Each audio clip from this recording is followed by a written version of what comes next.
When we do core training in the gym, we tend to do quite a lot of isometric holds like planks, V-sits and those kind of things. We also tend to, when we want to train the obliques, these muscles at the side of the body, we tend to do a lot of rotational movements. So things like Russian sits, where you're sat on the floor and you twist from side to side, or oblique crunches, where you crunch the body to the side.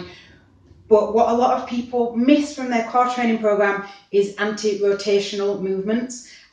So let me explain why those are really important for pole and how you can incorporate them into your training program. So the best way to explain what I mean by anti-rotation is to show you a few examples on the pole.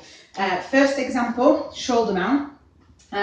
When we do a shoulder mount, the pole is on one shoulder and you're lifting up from this position, and this shoulder is completely unsupported.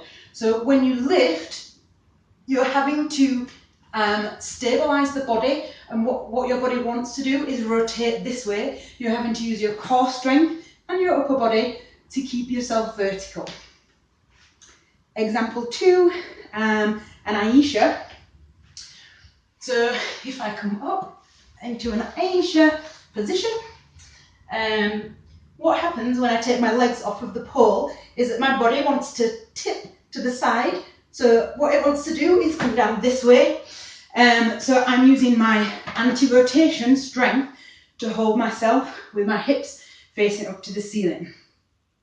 Example 3, basically any spins that you do on the pole, especially one-handed spins, use a lot of anti-rotational strength. So I'll show you an example. If I do a one-handed chair spin, as I tuck, my body is wanting to turn into the pole this way, and I'm using my core to keep it away, to resist anti-rotation, to keep going forward.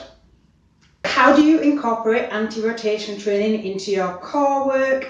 Well, actually, it's wickedly simple. Do you know what? If you Google anti-rotation core exercises, it will bring you like hundreds and hundreds of examples, but I actually just want to show you one way that's dead simple. It's from a plank position. So all of the standard plank cues apply.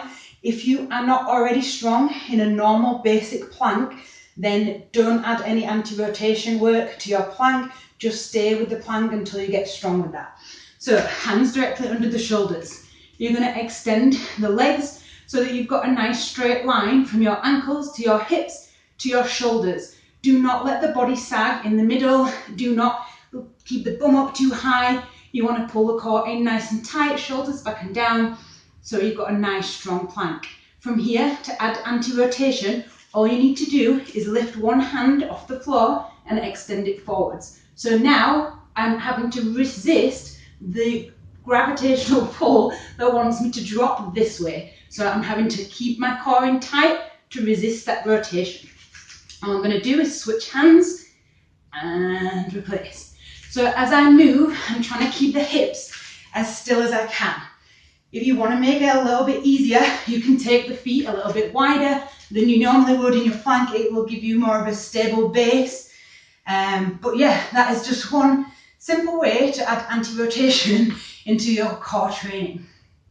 It really is that simple. As most things, strength training, usually simple works best. It's really not complicated.